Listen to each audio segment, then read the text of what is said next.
আজকে আমাদের কক্সবাজারে তৃতীয় দিন, অর্থাৎ আজকে আমাদের লাস্ট দিন। আজকে যা ঘোরাঘুরি করার ঘুরে নিব। আগামী কালকে সকাল 11টায় আমাদেরকে হোটেল ছেড়ে দিতে হবে।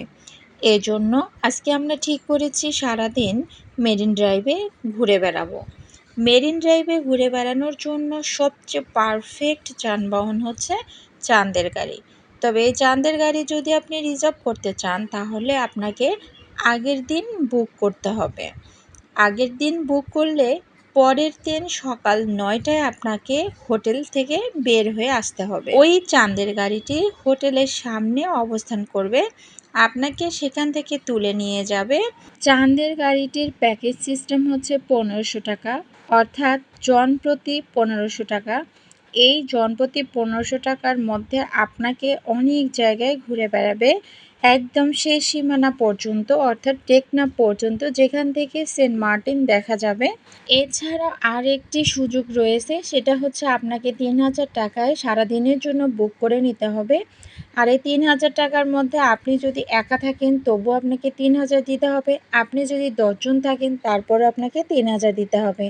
তাদের যে 1500 টাকার প্যাকেজটা, সেই প্যাকেজের মধ্যে দুপুরের খাবার আপনাদেরকে দিয়ে দিবে। দুপুরের খাবারের মেনুতে থাকবে ভাত, ডাল, নর্মাল যেগুলো থাকেই, ভর্তা, আর সেই সাথে মাছের যে কোনো একটা আইটেম থাকবে। কোরাল মাছ থাকতে পারে, বিভিন্ন ধরনের মাছের আইটেম আছে, সেখান থেকে আপনি আপনার পছন্দ মতো একটা চুজ করে নিতে পারবেন।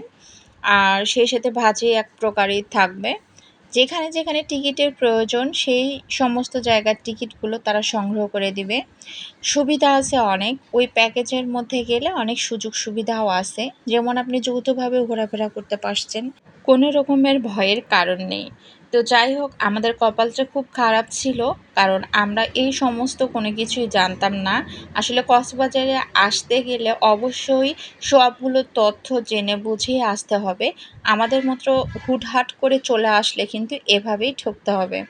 আমরা কি করছি, আমরা ওই চাঁদের গাড়িদের যখন নক করছিলাম ওরা আমাদেরকে সরি বলছে, কারণ অলরেডি ওদের গাড়িটা চলে গেছে আর এগুলো আগের দিন বুক করতে হয়। আমরা কিন্তু একটাও করিনি।